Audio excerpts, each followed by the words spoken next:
emoções o ano inteiro. É tempo de quadra chuvosa e o cuidado com a sua saúde deve ser redobrado.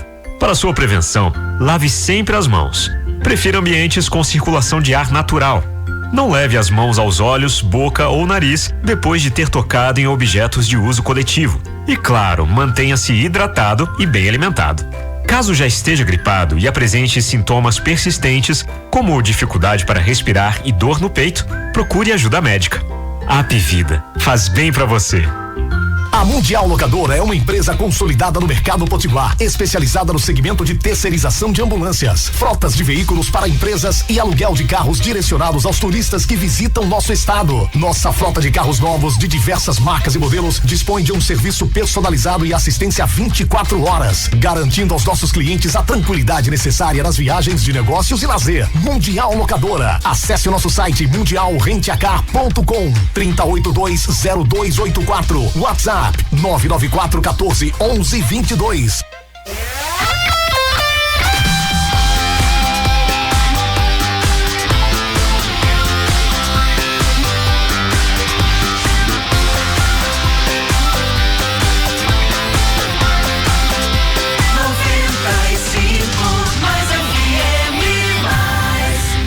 Já estamos de volta com o Jornal da Noite, com Thaísa Galvão, Eugênio Bezerra e Juliana Celli.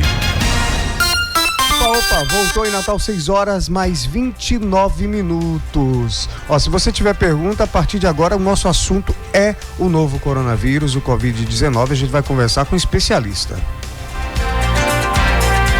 Entrevista. A gente está aqui hoje recebendo o diretor do Hospital Giseuda Trigueiro, o doutor André Prudente. Ele é infectologista. Boa noite, doutor André. Tá falando aqui com seus ouvintes. Então, André, vamos começar pelo começo. O que danado vem a ser um coronavírus, esse novo coronavírus? Coronavírus faz parte de uma família que recebe o mesmo nome e vem do latim. Corona significa coroa, porque é um vírus que tem umas espículas, umas pontinhas que lembram uma coroa, lembra o formato da coroa. Então o nome se origina daí. É um vírus que tem 7 na sua família, que podem acometer o ser humano. 4 deles circulam desde a década de 60 em todo o mundo, sem provocar grandes problemas, provocam resfriados comuns e nunca teve... Ou seja, não é uma novidade. Não. Aí 3 deles, que foram o SARS em 2002, o MERS, que foi no Oriente Médio, em 2012, e agora o SARS-CoV-2, que é o novo coronavírus, que provocaram um pouco mais de alarde, porque realmente matou algumas pessoas e tinha um maior poder de transmissão. Agora, doutor André, o senhor é diretor do Hospital Giseuda Trigueiro, e aí a gente está vendo aí um alarde de muitas pessoas, as pessoas que têm contato com gente que vem de outros estados, que viajaram, que andaram de avião, e essas pessoas, a gente tem gripe, espirrou, está indo para tudo que é hospital. Eu imagino que no Giseuda Trigueiro não deve ser diferente, mas se por acaso chegar um caso suspeito, como é que o Giseuda Trigueiro está tratando? Está preparado? Sim. A gente já atendeu alguns casos suspeitos. Todos os que a gente atendeu no hospital foram descartados. Hoje a gente recebeu resultado do exame de todos estão descartados. Então não existe nenhum caso suspeito no Rio Grande do Norte? Existe, porque teve 3 casos que foram atendidos em outro hospital e ainda estão aguardando o resultado dos exames. Então hoje apenas 3 casos são suspeitos. Exatamente, mas eu tenho acompanhado esses 3 e a chance é muito pequena de ser, realmente. Entendi. Esses 3 estão em casa ou estão em hospital? Estão em casa, inclusive 2 deles já não tem mais nenhum sintoma, E o caso deles, eles tiveram contato ou viajaram? O que foi que eles justificaram? Pronto, isso é importantíssimo. Apenas as pessoas que viajaram para locais onde há transmissão ativa, que é uma relação de 16 países do que o Ministério da Saúde estipulou, sendo os 3 principais para a gente aqui: Itália, França e Alemanha, que é onde tem... Além da China? Aí tem os países lá da Ásia, que aí o fluxo é menor pra gente.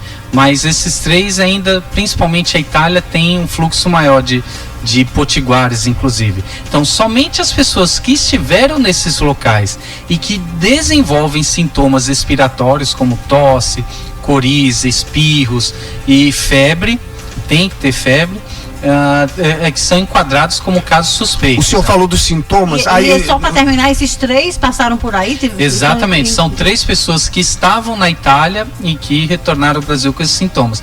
É bom a população prestar atenção, porque veja, acontece muito chegar alguém no hospital e dizer, mas eu estava passando na rua e vi um italiano, aí agora eu estou tossindo. Isso não entra como critério de classificação para o Ministério da Saúde.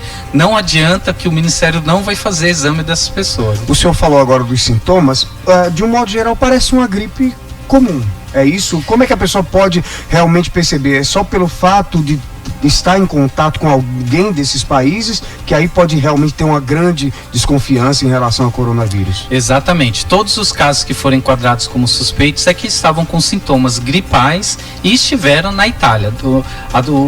Todos que foram notificados no Rio Grande do Norte é porque estiveram na Itália. E os sintomas são exatamente os de gripe. O senhor falou aí da questão da letalidade, matou algumas pessoas. Muita gente está assustada com o novo coronavírus, mas se a gente olhar para outras doenças, existem doenças que estão aí no nosso convívio hoje que matam mais do que esse vírus. É preocupante? Não é preocupante? Qual é o grau de preocupação que a gente deve ter em relação a isso? Até um ouvinte colocou aqui, as pessoas não querem usar álcool gel todo o tempo, né? Morreram tantas pessoas, tantas morrem de AIDS no mundo e o povo não usa camisinha. Tem até uma piadinha rolando na internet. Exatamente. Claro que toda doença deve gerar preocupação, sem sombra de dúvida. Agora, não pânico, não a epidemia de pânico que a gente está tendo no momento. É até interessante porque... É exagerado. É exagerado. Vou citar o que eu acabei de ver quando vinha caminhando aqui para a rádio. Andei 200 metros para chegar aqui na rádio e me deparei com uma pessoa na mesma calçada que estava com a máscara pendurada no pescoço e fumando. Então você imagina que essa pessoa está super preocupada com a saúde, né? Quer dizer, ela acha que com a máscara não vai pegar o coronavírus. Ela prefere o câncer do pulmão. Exatamente. Então o grau de preocupação que a gente deve ter é igual a todas as outras doenças, inclusive gripe, que esse ano, nessa fase do ano, a gente começa a ter no Rio Grande do Norte. Agora, se fala muito que o coronavírus ele não resiste às altas temperaturas. A gente vive num estado mais quente. Isso procede? Ou é fake? Porque são muitos fakes, né? Procede. Tem publicações científicas bem consistentes mostrando que temperaturas acima de 20 graus são péssimas para a sobrevivência do vírus. Umidade relativa do ar acima de 80%, que é o nosso caso, também é ruim para o vírus. E raio ultravioleta inativa ele muito mais rapidamente. Que é esse solzão nosso. Exatamente. O que leva a gente a acreditar, obviamente que aí é a opinião nossa, que o vírus pode até chegar aqui no Rio Grande do Norte, pode até acometer algumas pessoas, mas jamais vai ser o surto, a epidemia que teve na China. Algumas pessoas acabaram morrendo, né, na China. Quem que é mais cometido? De um modo geral, o que eu vi aqui, idosos e crianças e pessoas com alguma doença já, uma predisposição ali, que podem ter alguma complicação. Só tem uma diferença para a gripe, que é justamente esse público, é que as crianças não estão sofrendo nesse surto do coronavírus. A gente não tem registrado óbitos de criança e nem crianças indo para UTI. Os casos graves são todos de adultos, idosos principalmente, ou pessoas um pouco mais jovens com doenças pré-existentes, principalmente hipertensão arterial. Também outras doenças do coração e diabetes. Essas estão morrendo. Então, são os grupos de risco. Já foi estipulado um grupo de risco, é isso? Exatamente. São as pessoas que têm comorbidades, né, essas doenças que eu citei, e os idosos. Agora, como se prevenir? O senhor falou agora há pouco da máscara. Precisa já usar máscara, doutor? Isso é de suma importância. A máscara a gente chama para esse caso, a gente chama de placebo, que é uma coisa que a gente usa sem ter efeito nenhum. O efeito é a gente que se engana, né? O efeito é psicológico. A máscara não previne. As farmácias não têm mais máscara para vender, porque todo mundo saiu comprando, mas ela tem eficácia zero para a transmissão do coronavírus. É só olhar os vídeos e as fotos da China, todo mundo com máscara e todo mundo adoecendo. Porque a principal maneira de se transmitir o vírus é pelas mãos. E a máscara não protege as mãos. Então a máscara vai ser útil para quem está doente. Quem está tossindo, usando a máscara, vai evitar de contaminar o ambiente. Quem está sadio não tem nenhuma função usar a máscara. E qual é a prevenção? A principal prevenção, eu diria duas. Primeiro, não viajar para locais onde está ocorrendo transição. Segundo, higienização das mãos, quando estou vendo ali Thaís com um potinho, um frasquinho ali de álcool gel, né? Essa é a principal maneira. E, obviamente, evitar de lavar as mãos também. Lavar com água e sabão, quando não tem o álcool gel, lavar também é útil. E a vitamina C, doutor? Porque se fala assim, álcool gel e vitamina C. Eu tô fazendo isso todo dia, direto com álcool gel. E tem história de vitamina D também, já que tocou na vitamina C e vitamina D. Todo dia. Qual é a relação? Parece que tem até uma pesquisa já nesse sentido. Eu não digo para as pessoas pararem de tomar vitamina C, porque realmente Linus Pauling ganhou o prêmio Nobel da medicina, mostrando que não fazia mal usar pelo menos 1 grama por dia. É o caso do álcool gel, né? Exato, mas para prevenção do coronavírus não tem efeito. Não tem nem prevenção para gripe, porque veja, a vitamina C reforça o sistema imunológico. Essas são doenças que não acometem só quem está com a imunidade baixa. Elas acometem quem entra em contato com elas. Então, na verdade, a melhor forma de se prevenir é não entrar em contato. Agora, o coronavírus, eu andei lendo que o coronavírus ele está mais acelerado do que outras, se espalhando mais rápido do que outras doenças, mas matando muito menos. Isso é uma característica dos vírus. Os vírus que matam muito, eles são, assim, vou chamar entre aspas, de vírus burros. Porque todo vírus, para sobreviver, precisa de um organismo. Precisa de principalmente os mamíferos, mas também aves, outros animais. Quando ele mata, por exemplo, como o ebola chega numa comunidade de 500 pessoas, mata 400, ele morre também. Então, para o vírus se procriar na natureza, ele não pode matar as pessoas. Então, todo vírus que mata pouco se dissemina mais. E vice-versa. Os vírus que matam muito, os surtos acabam muito rápido, porque destrói toda aquela comunidade e acabou, como é o caso do ebola. Movimento, muita gente junta, assim, vamos pra uma boate, aglomeração, vou numa boate, vou num avião, que é aquele ar fechado, isso transmite, pode transmitir? Os ambientes fechados com grandes aglomerações aumenta o risco realmente, porque aí é muita gente, principalmente se tiver pessoas tossindo, espirrando. Aí contamina o ambiente e aí um vai contaminando. Justifica o uso da máscara para quem não está doente numa viagem de avião, por exemplo, porque eu viajei de avião esses dias e é muita gente andando, você vê que a pessoa não está doente, pai, mãe, filhos, todos de máscara. Justifica isso? Nesse caso, a gente deveria recomendar que as pessoas que estão tossindo usem a máscara. Aí sim, justifica e protege as outras pessoas. Mas as pessoas sadias não, porque elas vão pegar com a mão contaminada e depois vão colocar a mão na boca, no nariz, nos olhos, mesmo que indiretamente. Pega nos óculos e depois os óculos entram em contato com os olhos. Pega num garfo para comer a maçaneta da porta. A maçaneta. Então, o principal realmente é a higienização das mãos. Né? O nosso ouvinte, o Érico de Parnamirim, tem 2 perguntas aqui. O álcool, que tem que ser 70%, inclusive teve um vídeo de um cara se dizendo, químico autodidata, dizendo que o álcool não servia para nada. Fake news, né, doutor? Obviamente, quando a pessoa já se apresenta como químico autodidata, a gente já tem que desconfiar. Né? Não era nem para estar passando essa mensagem, minha gente. Exato. O álcool gel que é vendido nas farmácias, sua grande maioria, pelo menos os que eu conheço, são a 70%. Então, não se preocupe. A outra pergunta dele é: quantas exportações de produtos da China, celulares, artigos de tecnologia, roupas, a gente precisa se preocupar? Não. Também é uma pergunta interessante. Tem um artigo mostrando que, na pior das hipóteses, o vírus sobrevive em superfícies inanimadas, né, objetos, por 9 dias. Quem compra materiais da China sabe que leva pelo menos 3 meses. Exatamente. Já acabou de tirar um peso na consciência de Eugênio Bezerra, que todo dia recebe uma encomenda da China.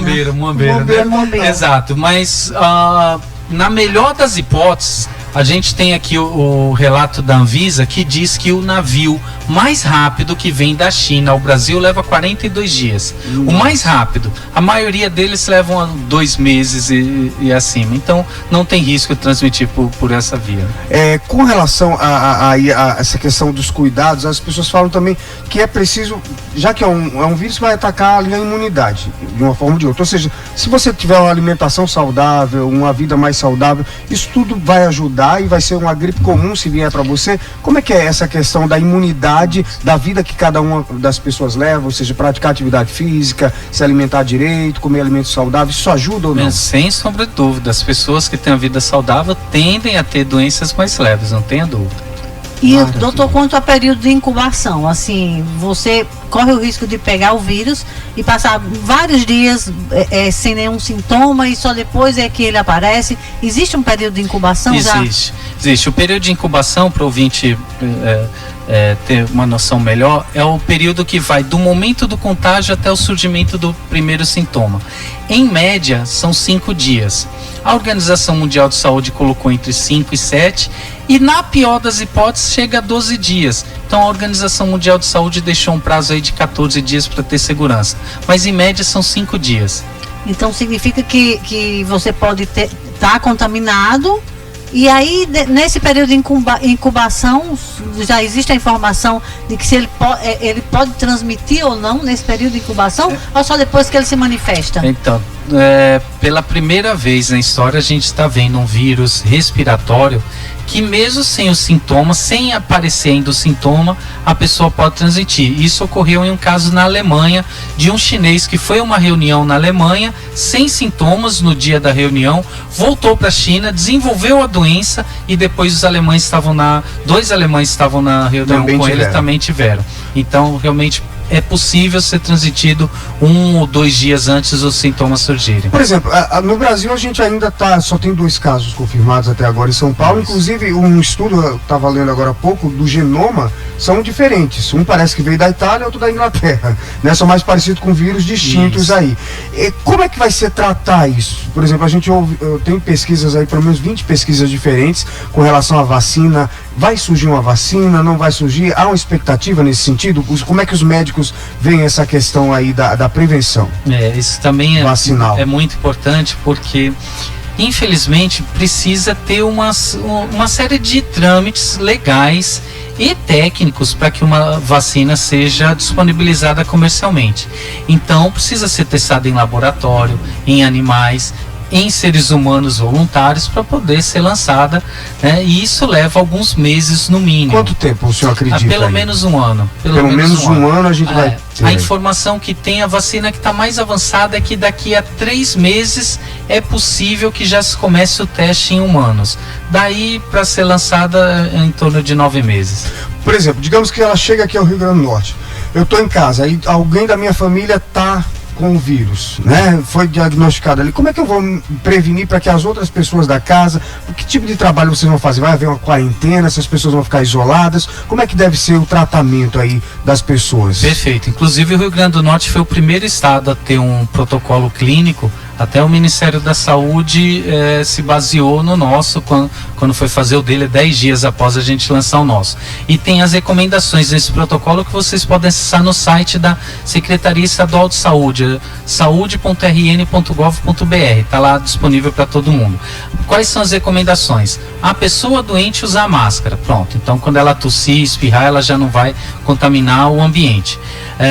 E por quanto tempo? Essa máscara também tem um período ali, né? Sim, a máscara tem prazo de validade? Em torno de 4 horas. A máscara tem que ser trocada. Tem que ser trocada, exatamente. Ela tem que manter a higienização das mãos mais frequentemente possível. Ela deve ficar no seu quarto quietinha, sem outras pessoas. Deve higienizar, desinfetar com álcool todos os objetos que ela entra em contato toda hora. Por exemplo, maçaneta da porta, às vezes, telefone celular, torneiras, exatamente.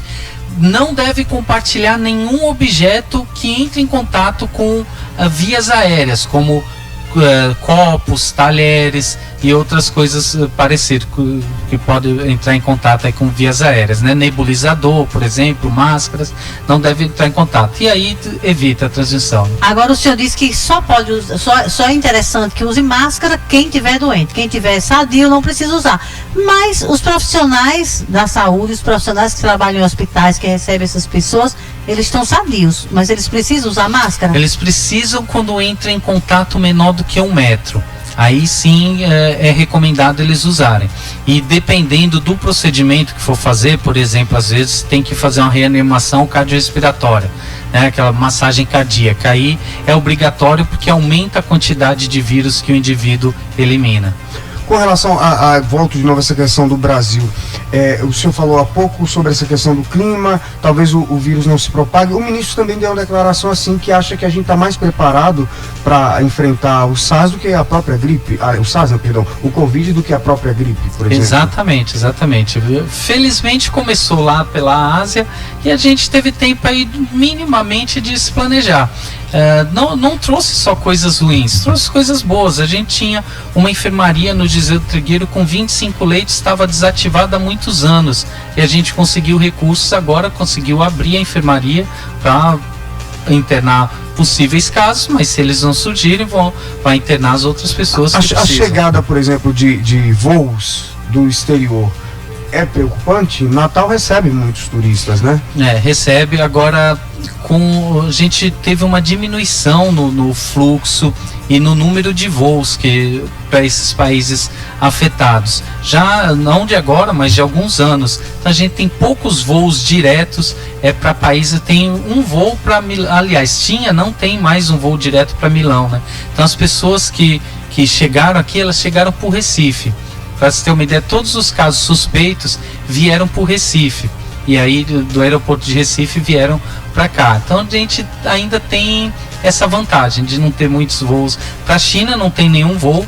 O contato do chinês ainda é muito pouco. Com o Brasil e com o Rio Grande do Norte menor ainda, não é isso? Exatamente. A China eu vejo que traz um impacto econômico muito grande.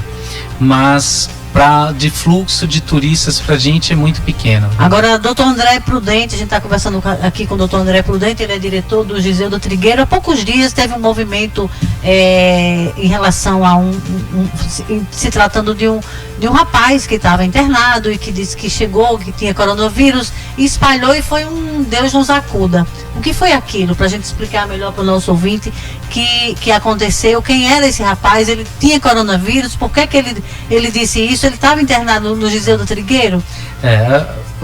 Vou falar assim superficialmente porque os detalhes a gente não pode dizer por questões éticas, ele não autorizou, né? E também porque tem a possibilidade, a justiça foi notificada, então corre aí pela justiça. Tem um também. Processo aí tem também, processo, né? Investigativo. Então, sim, realmente ele esteve internado, ele alegou que tinha ficado num hotel em Pipa com 6 chineses que estavam tossindo e tinham acabado de chegar da cidade de Wuhan. Então por isso a gente notificou, colheu exames e internou, mas depois foi visto que não teve esse contato e aí a gente excluiu o caso. É verdade que a Secretaria Estadual de Saúde retirou o pedido de investigação, de processo contra essa pessoa?